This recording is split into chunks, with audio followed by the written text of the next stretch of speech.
Depois de um pedal até a Secretaria Municipal de Mobilidade e Transporte, o secretário Sérgio Aveleda abre seus planos para essa gestão que se inicia.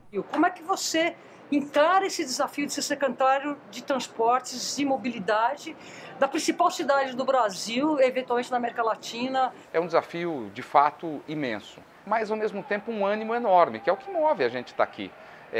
Acreditar que é possível fazer uma gestão que melhore a qualidade de vida das pessoas. O que nós fazemos aqui, Renata, é administrar restrição. Nós temos restrições de tempo e de espaço. E quais são os conceitos ao focar a administração dessas restrições? O nosso grande foco é fazer com que o transporte público melhore. Nesse aspecto, o que está em pauta? A licitação do sistema de ônibus. Nós já estamos começando a revisar o trabalho que foi feito pela administração anterior. Vamos utilizar o que eles fizeram como base. O foco da revisão é obter o máximo de qualidade com a maior eficiência possível e buscar outras fontes de financiamento desse sistema de transporte. Por exemplo, os terminais de ônibus podem ser uma grande fonte de geração de recursos para financiar o transporte. Do ponto de vista da gestão do sistema viário, primeira prioridade é a segurança da locomoção na cidade de São Paulo, diminuir a letalidade, diminuir o número de acidentes, fazer com que as pessoas se locomovam com menos riscos e tentar, com este valor de segurança fundamental, melhorar a fluidez. Fluidez do quê? Do trânsito de todos. Não, quando a gente fala da mobilidade, do trânsito, a gente não está falando só do carro. As pessoas acham que a gente fala só do carro. O carro é um elemento. Nós precisamos melhorar o uso desse carro, fazer com que o uso desse carro seja mais amigável, menos agressivo e mais racional. E, do outro lado, favorecer muito a mobilidade ativa, porque essa não produz externalidades negativas. Enquanto a locomoção do carro gera poluição, gera engarrafamento, gera doença respiratória, gera acidente, o pedestre e o ciclista não geram nada disso. Eles estão contribuindo, quando se locomovem, para uma cidade mais ecológica e uma qualidade de vida melhor de todos. Então, é correto que o município atue para proteger o pedestre, para convidá-lo a vir para as ruas, para convidá-lo a ocupar o espaço. Então, nós vamos olhar para o trânsito de duas maneiras. Um, com enfoque global, com ações globais. Estas ações estarão baseadas num tripé: educação, orientação e fiscalização. Essa é a atuação global. Aí a atuação local. Em cada acidente nós vamos aprender com ele, porque muitas vezes o acidente pode ser resultado de comportamento inadequado, às vezes pode ser um condutor alcoolizado, um condutor muito imprudente, e aí isso vai reforçar para nós a necessidade de fiscalização e de orientação, a necessidade de atuarmos em conjunto com o governo do estado, reforçando a educação para a obtenção da carteira de habilitação, ou pode ser uma ação local. Por exemplo, falta uma faixa de pedestre, falta uma travessia elevada, falta um semáforo para a proteção do pedestre, falta aumentar o tempo de travessia do pedestre, falta uma orientação adequada. Agora, não haverá como ação culpar o pedestre, dizendo saia o pedestre daqui porque o carro vai passar. Salvo em situações específicas, 23 de maio, ou a Marginal Tietê de Pinheiros, onde o pedestre não tem linha de desejo. Onde tem linha de desejo, o pedestre tem o direito sagrado de estar e circular. E o dever da autoridade de trânsito é protegê-lo. E nós precisamos implementar esta política. Isto vai ser feito. E nós vamos observar. Tem uma área de planejamento da CT para observar a evolução da cidade, que rumo a cidade está tomando e atuar com que filosofia? Sempre a segurança em primeiro lugar, a inclusão em segundo lugar e fluidez em terceiro lugar. Me explica o que é a visão zero que nós estamos conceituando enquanto a gente estava pedalando.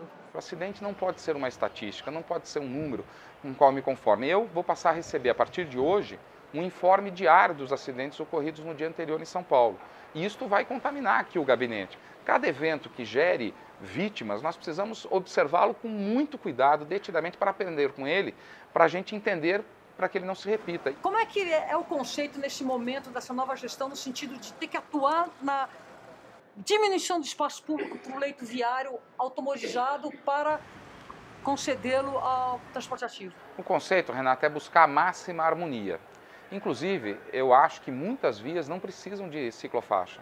Ciclorrota é um instrumento importante. Aliás, nós precisamos entender que o Código de Trânsito garante o espaço ao ciclista, mesmo sem ciclovia. Nós precisamos criar a cultura de respeito ao ciclista, mesmo onde não há ciclovia. Nós não podemos criar a ideia de que a bicicleta só pode andar segregada. Em muitas vias é importante ter ciclovia, fundamental. Em outras é muito importante ter ciclofaixa. Em outras, uma ciclorrota é suficiente desde que a gente introjete nos condutores a cultura de respeito, 1,5 metro de distância, prioridade para o pedestre, prioridade para o ciclista, nesta ordem. Onde falta essa conexão, porque o espaço viário é muito restrito, nós vamos buscar, se couber a ciclofaixa, nós vamos fazer. Se não, nós vamos atuar para que a convivência entre o carro e a bicicleta, que é uma questão legal, inclusive, seja amistosa. A minha grande preocupação como ciclista, inclusive, é dar rede à malha cicloviária, dar conceito de rede.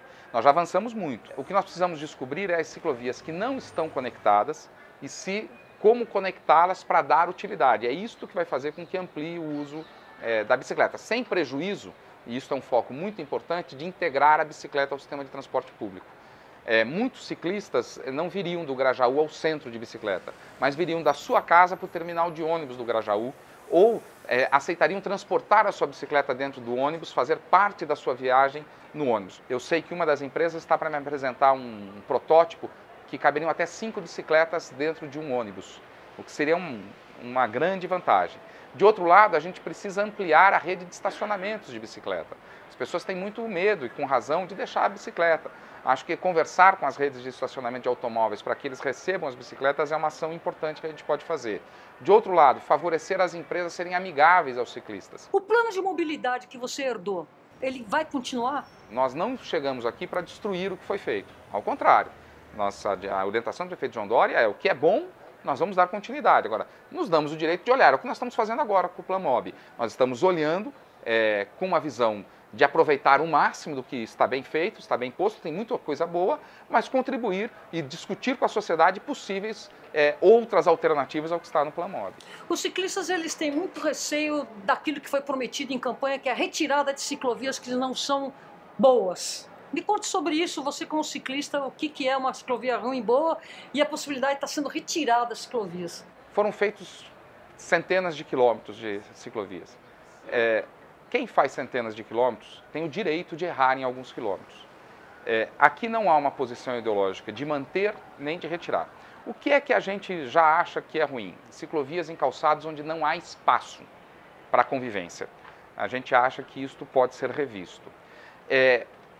Há setores da sociedade que reclamam das ciclovias. Eu tenho o dever de ouvi-los, tenho o dever de examinar.